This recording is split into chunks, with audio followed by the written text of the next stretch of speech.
Global financial markets are finally coming to terms with something analysts have quietly whispered about for years. Japan, the world's most indebted advanced economy, may have reached the point where the math simply stops working.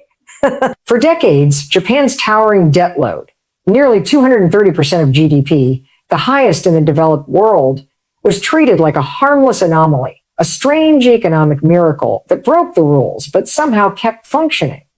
Investors called it the Japan exception. But here in 2025, that exception may be ending. And when it ends, it won't just shake Tokyo. It could rattle the United States, Europe, China, and every major bond market tied to Japan's $12 trillion economy. Japan has officially triggered a global debt warning. The shock began the moment the new Japanese leadership stepped in. Just weeks after taking office, Prime Minister Senate Takayichi unleashed one of the most aggressive fiscal expansions Japan has attempted in modern history. A $135 billion stimulus package packed with political sweeteners, subsidies, and cash injections. But instead of stimulating productivity, many economists argue it fuels one thing Japan can no longer afford: inflation. The response from markets was immediate and brutal. Japanese government bond yields, which barely moved for decades, erupted. The 10-year Japanese bond surged toward 1.9%, nearly touching levels the world hasn't seen from Japan since 1997. For a country built on ultra-low interest rates, even this modest jump is dangerous. Just a 1% increase in yields can detonate Japan's debt servicing costs like a financial time bomb. Japanese economists are now warning that the country is sliding toward a Liz Truss-style meltdown, referencing the sudden UK bond crisis that toppled a government in 2022. The similarities are chilling. Unexpected spending, political risk, and a rapid loss of market confidence. Debt servicing costs in Japan were already rising long before this new spending wave. Now, analysts say Japan could face a fiscal crisis unless it reverses course, something political leaders show no signs of doing. And if Japan loses investor confidence, the consequences will be global. Because Japan isn't just any economy, it is the largest foreign holder of U.S. treasuries. In other words, Japan is one of the biggest lenders keeping the American government funded.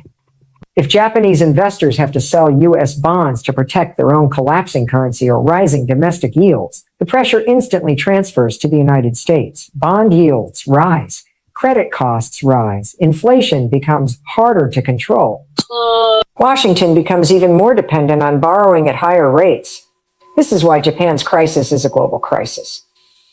And the warning signs are everywhere. Japan's currency, the yen, has been stuck near 155 per dollar, hovering close to its weakest level in half a century. A currency once known as the ultimate safe haven has turned volatile, fragile, and increasingly behaving like an emerging market currency. For 30 years, whenever global markets grew unstable, Japanese money rushed home, pushing the yen higher. That protective mechanism stabilized global finance, but not anymore. Today, the yen falls even when markets panic, a sign that investors no longer see Japan as a stabilizer. Instead, they fear its debt spiral. And the new Japanese government isn't helping. Instead of tightening spending or restoring fiscal discipline, Tokyo abandoned its target for a primary budget surplus and launched a spending wave, mixed with industrial ambitions, tech investments, and political populism. Some of the high-tech investments, AI, quantum computing, semiconductor manufacturing, might pay off over time. But many experts argue that much of the new spending is wasteful, poorly timed, or purely political. Why does timing matter? Because Japan finally escaped 30 years of deflation, only to run into inflation at the exact moment when high debt became most dangerous.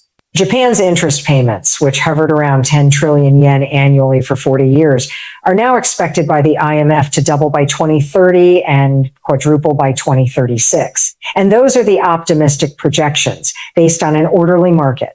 But financial regime changes rarely stay orderly.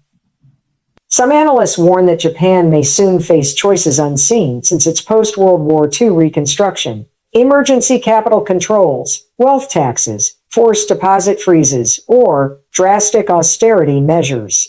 But the deeper issue is structural. Japan's population is shrinking, its workforce is aging rapidly, and productivity growth is stubbornly low. These long-term weaknesses make its debt increasingly unmanageable. However, Japan's crisis isn't happening in isolation. It's happening during a global turning point where high debt and high interest rates collide at the same moment. And that brings us to the world's next problem. Japan may be the first major economy to hit its breaking point, but it won't be the last. The global financial system is entering a new era where nearly every major economic power carries enormous debt loads, rising interest costs, and shrinking fiscal room. Let's start with the United States, because whatever happens in Tokyo always flows into Washington. America's federal debt now sits around 125% of GDP, and interest payments recently crossed $1 trillion per year. That means the U.S. government now spends more on interest than on most major federal programs, and it's rising faster than defense, education, or social services. This is exactly the same pattern Japan went through before its debt crisis reached a tipping point. The difference: the U.S. doesn't have a domestic savings buffer like Japan.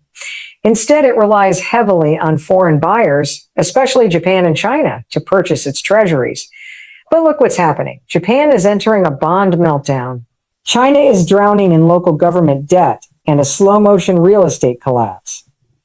Europe is carrying nearly 95% debt to GDP across the monetary union, sustained only by years of near-zero interest rates. Developing nations are facing the harshest pressure.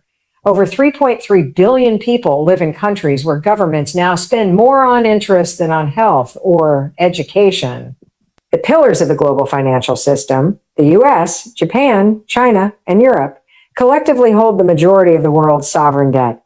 And all of that debt is now exposed to a high interest rate environment that none of these economies were prepared for. This is why markets are so fragile today. Bond volatility is rising. Sovereign debt supply is hitting record highs. Countries must borrow more at the exact moment. Borrowing costs are painful. Investors are becoming nervous. The world is more interconnected than at any point in history, which means a shock in one country can ricochet across the entire system. And Japan is the most likely trigger for that chain reaction. Japan still has advantages: deep domestic markets, large external assets, and a central bank capable of massive interventions. But the foundation underneath all of that is weakening. Investors know it, economists know it, and now markets are reacting to it. The era of Japanese financial exceptionalism, where Japan could defy gravity while the rest of the world played by the rules, is ending. And with it, the world may lose one of its last major financial shock absorbers. That leaves one big question. If Japan stops absorbing shocks, who absorbs the next one? This is the danger no one wants to talk about. Because when the world's largest holders of sovereign debt start facing simultaneous fiscal pressure, the margin for error shrinks to almost zero. We are no longer in a world where the debt crisis is a distant possibility. We are living inside it. It's unfolding in real time, in Japan, in the United States, across Europe, and throughout emerging markets. In Japan may simply be the first major test of whether the global financial system can withstand what is coming next. Thank you for watching. Stay informed, stay prepared, and stay tuned, because this story is just beginning.